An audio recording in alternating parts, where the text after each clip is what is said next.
뉴스야 시작합니다. 정치부 이채림 기자 나와 있습니다. 첫 번째 물음표 볼까요? 네, 첫 번째 물음표는 단식의 목적입니다. 예. 정기국회를 하루 앞두고 제1야당 대표가 단식을 하는 게 맞느냐는 비판도 나오고 있습니다. 근데 과거에 보면은 정치인들의 단식은 종종 있었죠? 네, 기억하시는 것처럼 정치인들의 단식 종종 있어 왔는데요. 특히 야당에서는 이 대여 투쟁의 마지막 수단으로 대표나 원내대표가 나서서 단식을 하곤 했습니다.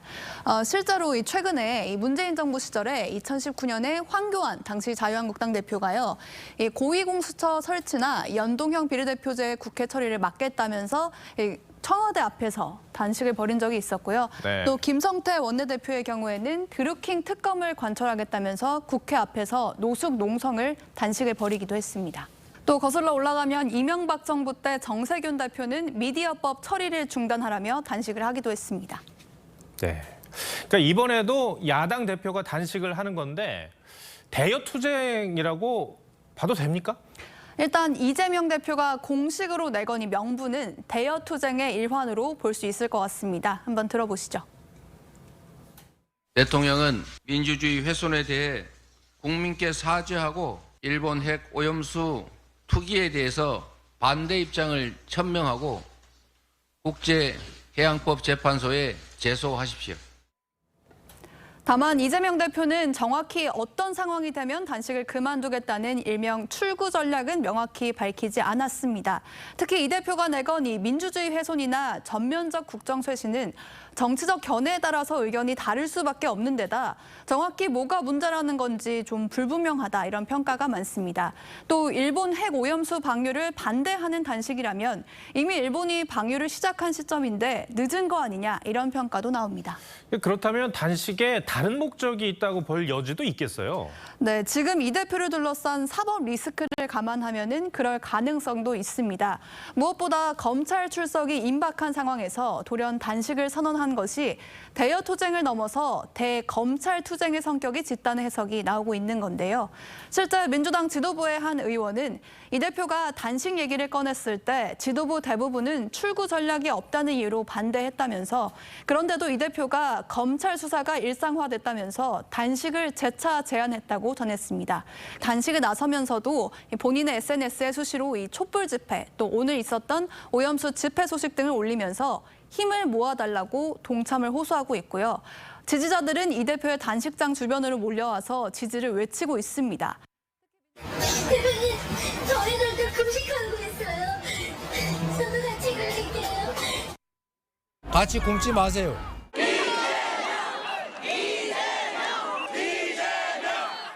이 때문에 한 비명계 의원은 국민들이 이해할 만한 단식이 맞냐면서 매일 하는 집회도 식상하다고 비판을 했고요. 여당도 지지층 결집을 위한 내수용 단식이라고 평가절하했습니다.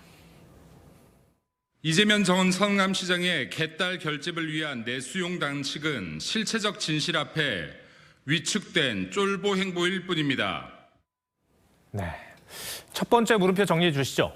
네, 오늘 첫 번째 물음표 단식의 목적의 느낌표는 내수용 단식은 또 다른 꼼수로 정리해봤습니다.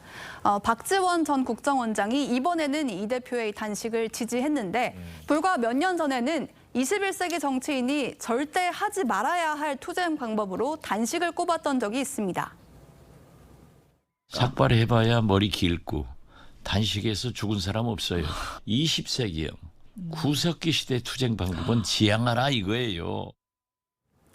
이재명 대표의 단식이 검찰 수사를 앞두고 지지세 결집과 당 대표직 유지를 위한 일명 내수용 단식이 된다면 대여 투쟁의 동력을 확보하기는커녕 일반 국민의 지지도 잃고 본인의 몸만 상하는 악수가 될 수 있음을 잊지 말았으면 합니다.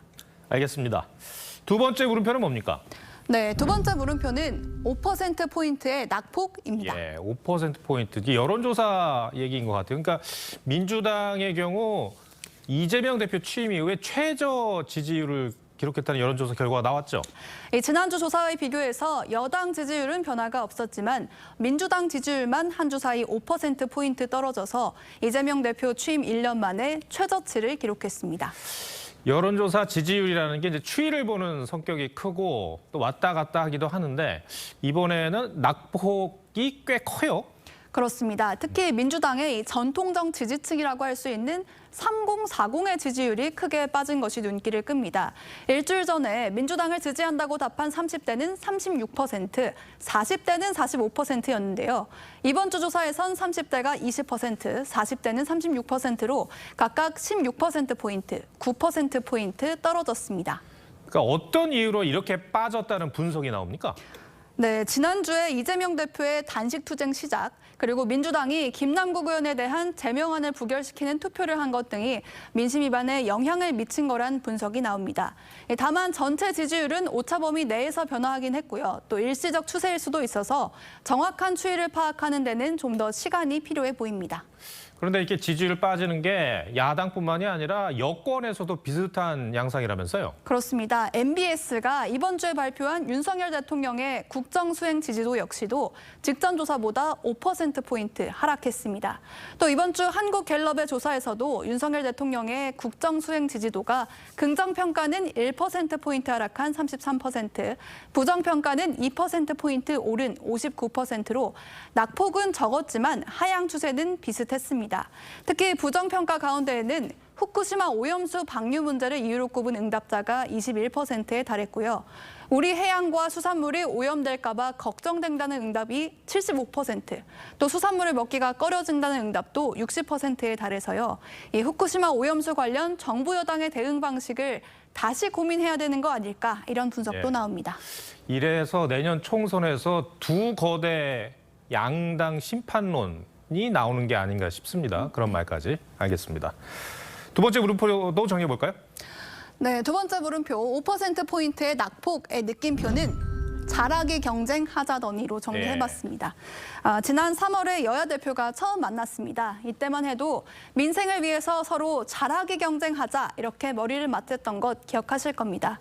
하지만 불과 반년이 지난 지금 여야는 중도층을 잡기 위한 잘하기 경쟁이 아니라 지지층의 기대도 실망으로 돌리는 잘 못하기 경쟁을 하고 있는 건 아닌지 여야 모두 성찰의 시간이 필요해 보입니다.